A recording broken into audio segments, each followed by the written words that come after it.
Did you know that some of the harshest places on Earth are finding ways to come back to life? Over 30% of the world's drylands are defying the odds, with signs of resilience cropping up even in the face of climate change. And beneath the waves, it's not just forests doing the heavy lifting. Underwater kelp ecosystems are quietly locking away up to 5 times more carbon than tropical rainforests, nature's hidden champions quietly grafting away to heal our planet. But these transformations go beyond landscapes.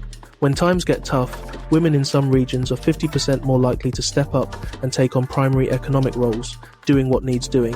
Meanwhile, communities around the globe are coming together to restore balance, with local initiatives tackling climate challenges head-on, proving that collective action can turn the tide.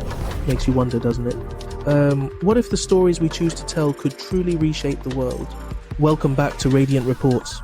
Today we're diving into tales of resilience, hidden victories, and innovations that are not just making waves, but transforming tides. These stories remind us that even the smallest glimmers of courage can radiate outwards, setting off the most extraordinary changes and sending waves of hope across the globe.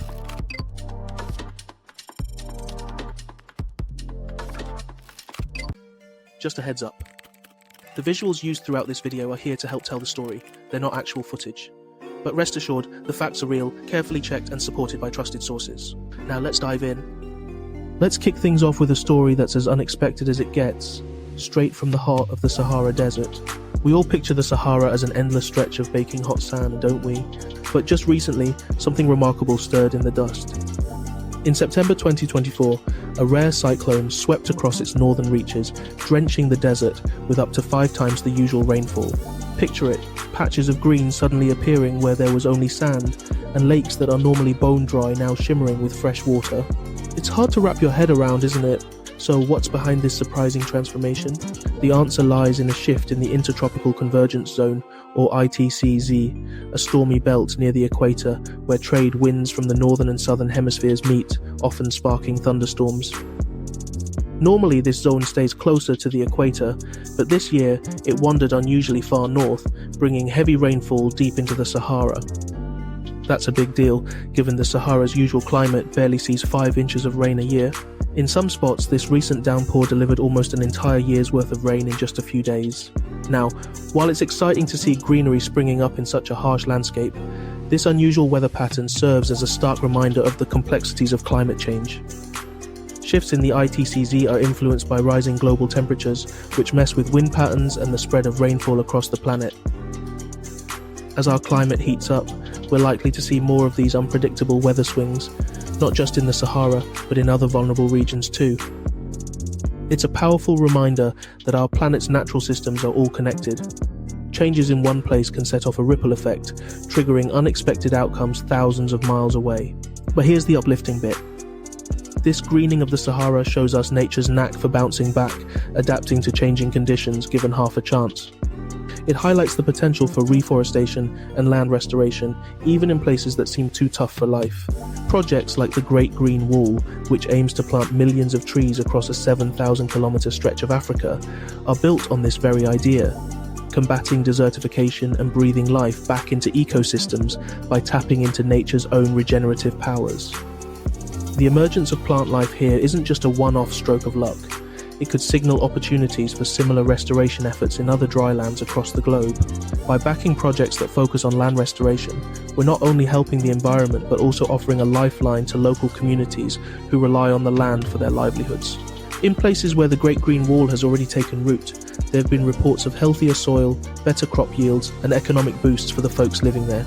And if you're wondering how you can get involved, there are accessible ways to make a difference wherever you are. Organisations like the World Land Trust let you sponsor tree planting in threatened areas, and you can support initiatives like Just Dig It, which works on regreening drylands in Africa. Even spreading the word about the Great Green Wall on social media can help get these efforts noticed. Your actions, no matter how small, can ripple outward and give a right boost to the regeneration of our planet. So what do you reckon? Is this unexpected greening just a flash in the pan, or could it be the start of something much bigger? Could we use what's happening here as a blueprint for other regions facing tough conditions? And what other surprising stories of nature beating the odds have you come across? Let's have a natter in the comments. If the Sahara can spring back to life, then maybe there are other quiet places where solutions to our planet's biggest challenges are quietly taking root, like the ocean's depths, where a hidden world of resilience might just be waiting to be discovered.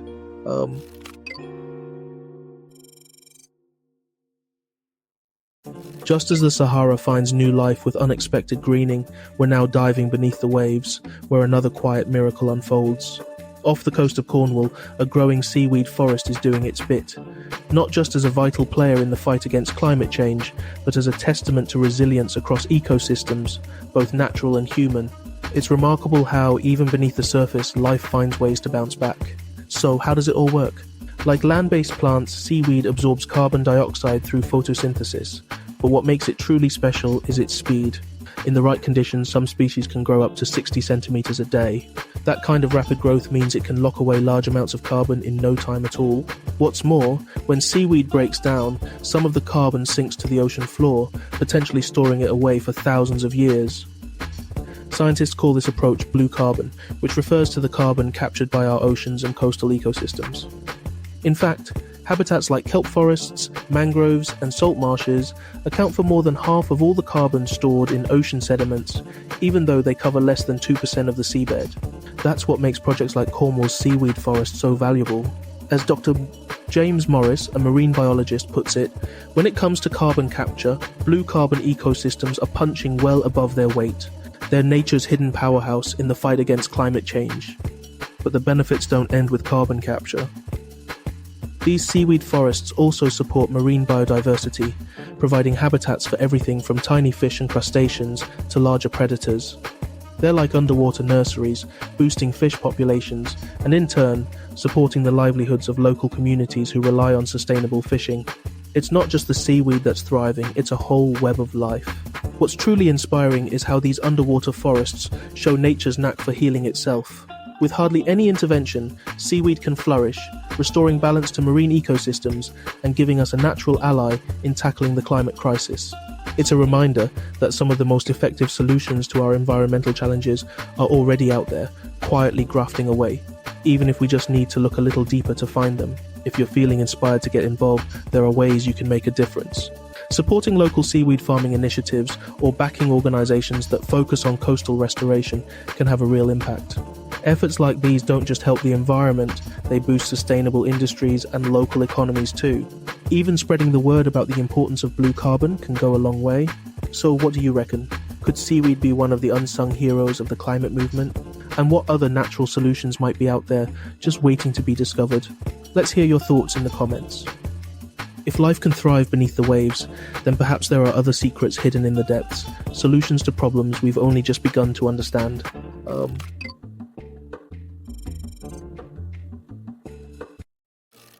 From the depths of the ocean, we're now shifting our gaze to the rugged mountains and valleys of Lebanon, where a story of courage and perseverance is quietly unfolding.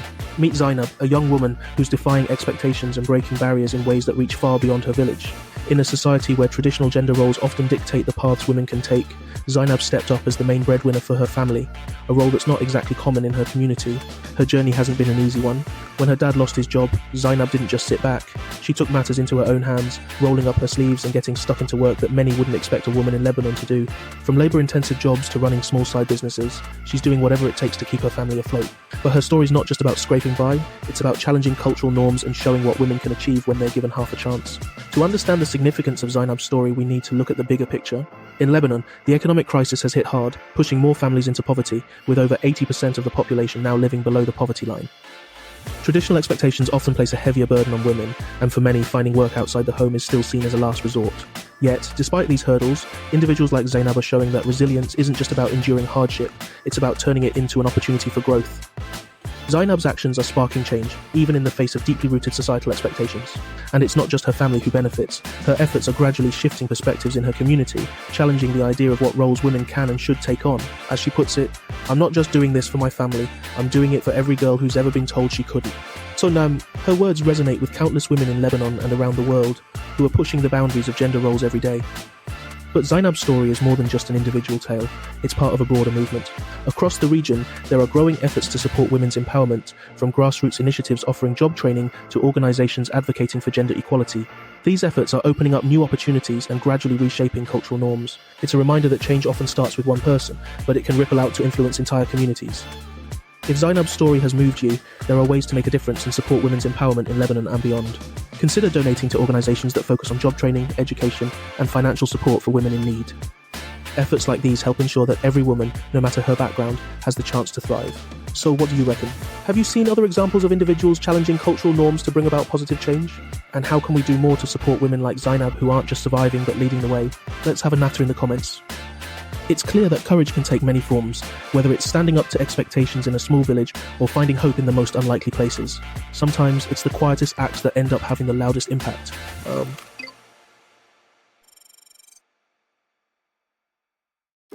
In many parts of the world, resilience isn't just a trait, it's a lifeline, a way to rewrite the future even when the odds are stacked against you.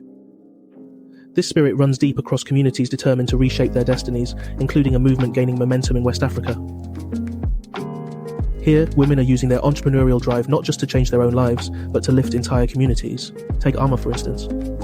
She's more than just a farmer, she's a catalyst for transformation. Her journey began with a simple realization. Sustainable farming could do more than just grow food. It could grow opportunities.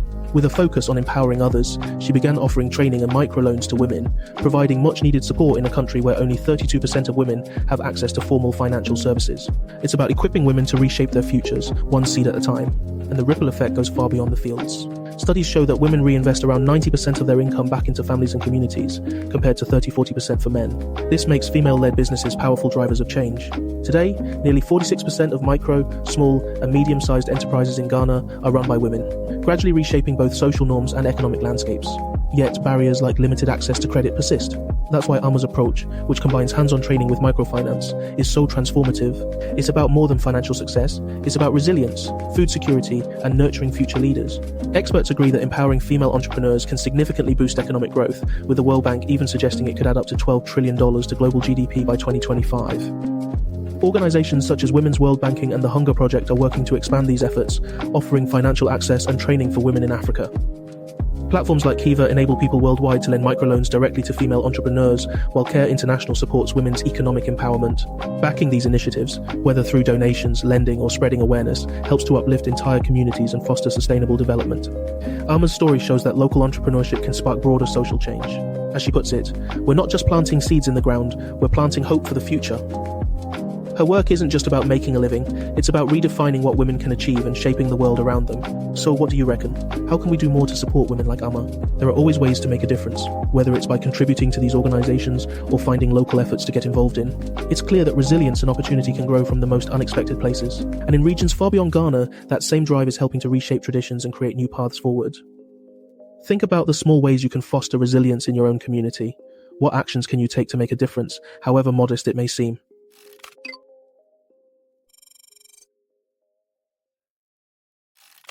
As we wrap up today's journey, remember this. Resilience is all around us, from the unexpected revival of the Sahara to the quiet, vital work of seaweed forests capturing up to 20 times more carbon than their terrestrial counterparts. Nature has a way of showing us that even in the harshest conditions, there's hope and renewal if we just look closer. But resilience isn't limited to nature. Across the globe, people are standing strong, especially those least fortunate, creating change from the ground up. It's a reminder that small acts, whether planting a tree, sharing a story, or supporting those on the front lines of environmental and social challenges, can spark ripples that grow into waves of transformation. The world is full of good being done every day. We just have to find it, support it, and be part of it. At Prottayon, I believe change starts with curiosity and the courage to act, no matter how small. Maybe today's stories inspired you to rethink how you live or how you can support others. What's one action you could take today that might create a ripple of change tomorrow? Imagine the possibilities if we all move forward together. If you're seeking more inspiration, check out creators like Rob Greenfield, whose minimalist, sustainable lifestyle shows us how to live lighter on the earth, or Shelby's Lee, who offers practical, accessible ways to reduce waste. And dive into the work of Imi Lucas at Sustainably Vegan, who inspires mindful living with low-impact habits that could reshape how we think about consumption. And while you're here, I'd love for you to explore my Celebrating Bangladesh video, a story of a nation's resilience from ancient times to its modern-day transformation. It's a personal journey for me, and I believe you'll find hope in it too. Let's keep this momentum alive. Change is possible, and it starts with us. Share your thoughts in the comments. What story today made you pause and reflect? If you're eager for more stories like these, don't forget to subscribe and turn on notifications so you never miss an episode. Together we can keep questioning, learning, and brightening the world. And as always, until next time, stay curious, stay inspired, and take care of yourselves.